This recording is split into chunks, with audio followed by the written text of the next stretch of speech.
Hey, Julie here, and from Just Plain Fun, and this is going to be the block that we're going to make today, and I am calling it the Embden block. Embden is a town in Maine, about 43 miles from where I live, and it's in the next county over. And I've never seen this block anywhere. If you've seen a block like this, I would love to know the actual name for it. I'd be glad to change the name, but this one came out of my head, my design, and this is what the back looks like. And it is a little bit off, but that's okay. When it comes to joining it to the other blocks, I'll be using sashings, 2-inch sashings, so that will, it's not that far off. All right, so let's get to it. In order to get started on this block, you're going to need the instructions, and there are going to be complete instructions available for free on my website at jpfun.com. And to save time, I've actually gone ahead and cut up the pieces to get started. And no, they don't match the colors. But anyway, doing this double-sided thing, this double-sided block, we're going to go ahead and put these together. We start with the center, and basically this video is going to show you the order in which you put these together. By now, this is block number 21. Watch the other videos to learn how to do this technique, and I'm just going to show you each one as I finish it, but a couple of notes before I actually get started. I used the templates. There's templates that's going to be included in this, and so you don't actually have to follow these diagrams here for sizes. You can actually use all 2.5-inch strips, and that's exactly what I did. All of these are from my original set of 2.5-inch strips that I used in the very beginning, the first 2 or 3 blocks. So, but I did cut templates out too, and that's why I was able to use the 2.5-inch strips, is because I made templates with cardstock, and I put double stick tape on the back side so it would stick. But you can print these out on freezer paper sheets as well, which is something I forgot to do. And because I have a 2.5-inch square template, I have a clear one and a black one, I was able to just go ahead and use this to cut out the center pieces right here. And if you want to do any fussy cutting, you can use a clear one and just center it, center it to cut it out and be fussy about it. But I didn't bother, so I just used this one, and it worked fine. But if you don't have these, then by all means you can make sure that you cut this out and use that. But anyway, so I'm going to go ahead and get started. I'm going to start with the centerpiece right here, and then I do these 2 pieces, and then I do these 2 pieces, and then these 2, and then I add these, and then I add this one, this one, this one, and so forth. So I'm just going to go ahead and do that, and you're just going to, I'll just show it to you after I finish each section. And I'm also going to quilt it as I go. I will probably go along the seam lines, so you'll see them like this, straight stitching. And then probably this seam line, since it's diagonal, it'll be on the diagonal. And I'm going to be doing it 1 inch away from the seam lines, and then 1 inch away from that line. All right, so, oh yeah, one more thing. The batting that I used 2¼ inch batting. This batting is the same type of batting that you would use for those jelly roll drugs. Nope, not jelly roll drugs. Jelly roll rugs. So, boy, it's been a morning already. Anyway, this one's 2¼ inches, and you can get this from Amazon.com. And this one was actually made in Maine by Katahdin. Anyway, jeez, oi, oi, oi. And then there's the 2.5-inch type here. So the 2.5-inch is what I used for this piece and this piece and this center piece here, and these pieces here. Oh boy. Okay, so now I'm just going to go ahead and show you each piece as it's done. And these are going to be a little bit tricky, so I will probably go into a little bit of detail on joining the angles. But this section is straightforward. All right, I'll be right back. Oh yeah, one more thing. In case you're not familiar with this quilt as you piece method, I use glue. I don't use pins. In future blocks, I'm going to get into a little bit more difficult blocks where I might try to do a snail's trail block. I'm still working on that one in my head, but I'm going to give it a try. I might even do a pineapple. We'll see. But anyway, I use glue. This is Elmer's school glue, completely washable. It's the only liquid glue I will use, even though Roxanne's works great too. This is Elmer's school glue. And this particular bottle that it's in is made by Xuron. They don't sponsor me or anything like that, but I like their bottles, and you can get those from Amazon. They're not cheap, but they last a long, long, long time. And this is just duct tape wrapped around it, so I can tell it apart from my paper bead glue that I use. In fact, let me pull that out, show you. That's a tip that I had at the very beginning. I make paper beads as well, so I got to keep my glues differentiated, but I bought a gallon of the all-purpose glue and put it in here and use zebra print. So everything that's paper bead related is zebra print, and everything that's rainbow here is sewing and quilting. You notice this is duct tape around my pad here. If you want to learn how I made this quilt board, I mean, there are YouTube videos, and it's not my idea, but and I'm not the only one that does the duct tape around the ends. But I like the duct tape because it doesn't use up my precious 2.5-inch fabric strips. I love all of my fabric, and I'd rather use it for projects and not for this.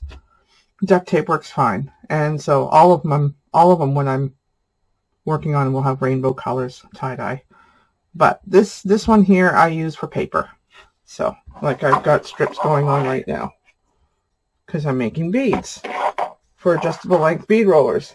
But this is not a paper bead video, it's a quilt block video. So let me get back at it. And I do the center here with glue stick. And you can use the Elmer's school glue if you want to, but I like the white stuff.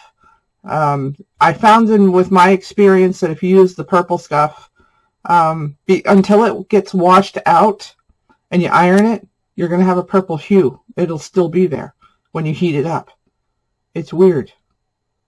And then as it cools, it dries off until you wash it, and then you're good. Because I did some Christmas stockings, and the white cuffs around the top, when I ironed them, they came back purple. So until I washed them, and now they're fine. All right, so I'm going to go ahead and do the center, and I'll be right back.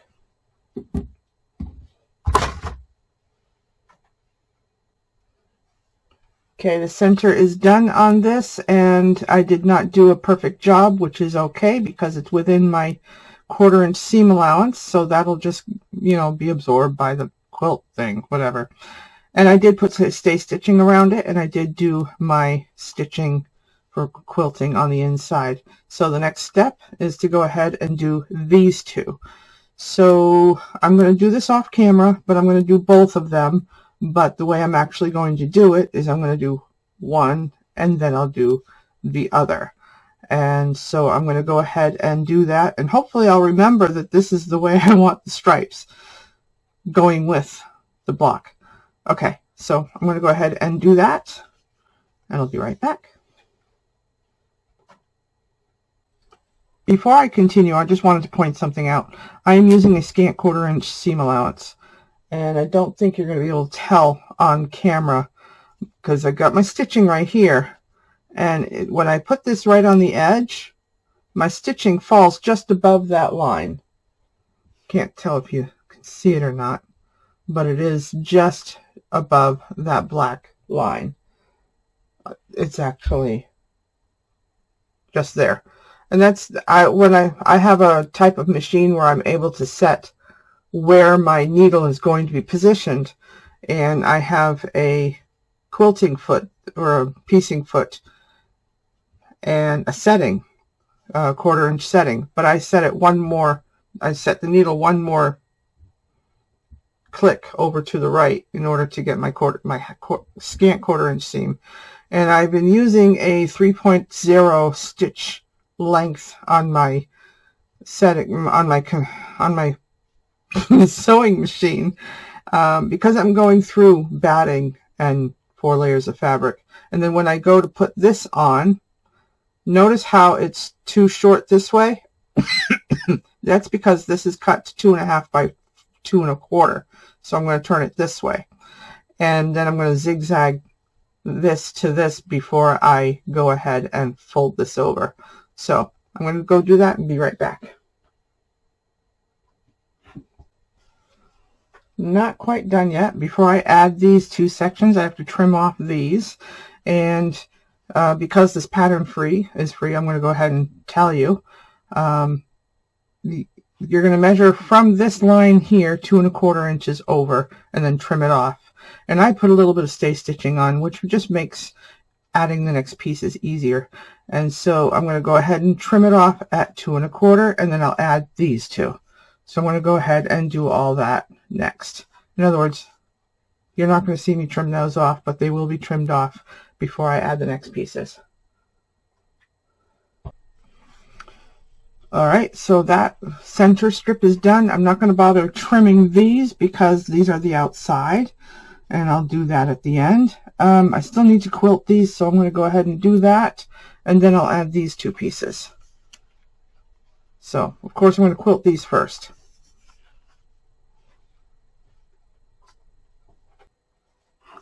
Alright, so this part's been stitched on and quilted, and I just need to trim these.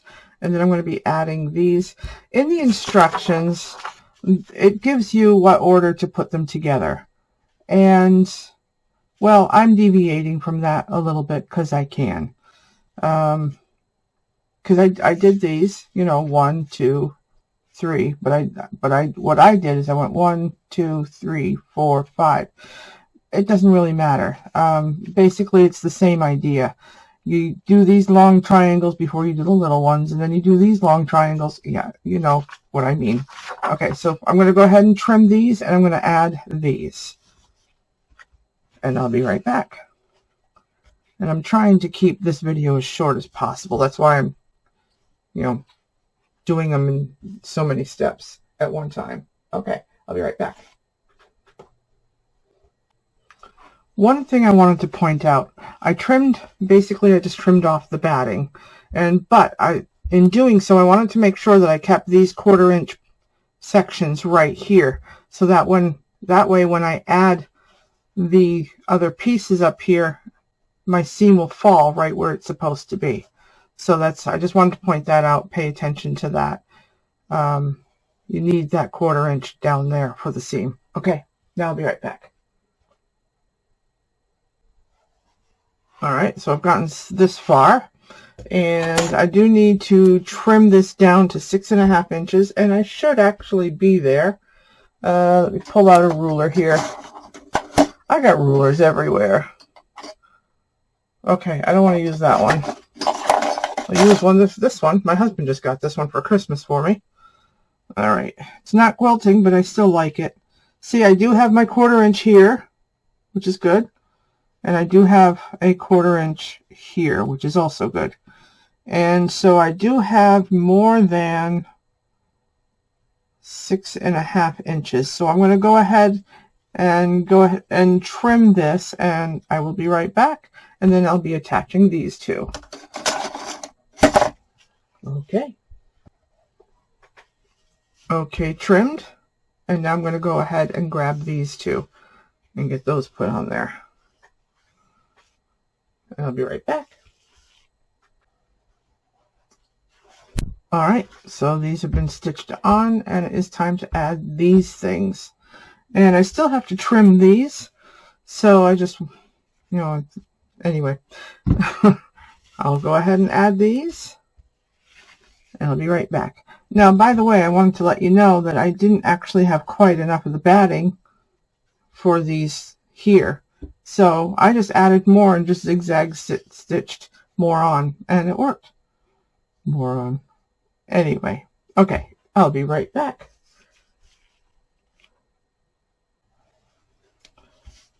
Here is the block, all finished before final trimming. So I'm going to go ahead and trim it. Here's my rotating mat.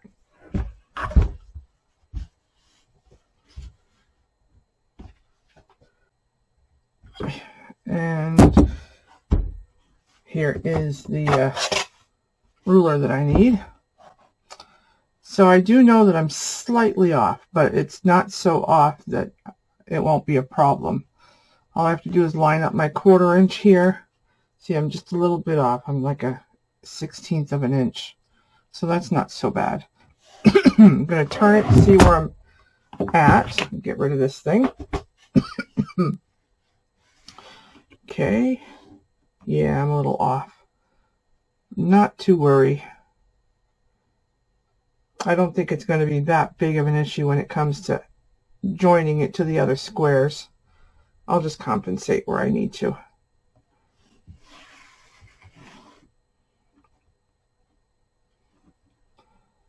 All right, so I'm going to put my weight on there and do the final cut.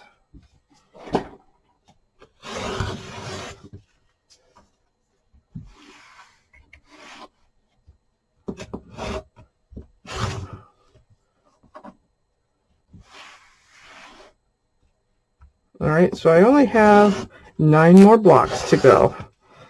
If you have any suggestions for a block you want to see in this quilt, just go ahead and leave a note in the comments, and I'll see what I can do. And if you want to be notified the next time that I make a block and have a video, go ahead and subscribe. Please leave comments. I want to hear from you. And let's take a look and see what the back side looks like. There it is. So if you notice, I got blue here. I was going to put the blue on this side where the green is, and the green was going to go on the back, but I did not like the way there was too much blue on this side. So I put the green on this side and put the blue on this side. Okay, so I want to thank you for watching, and until next time, thank you and have a great day. Goodbye.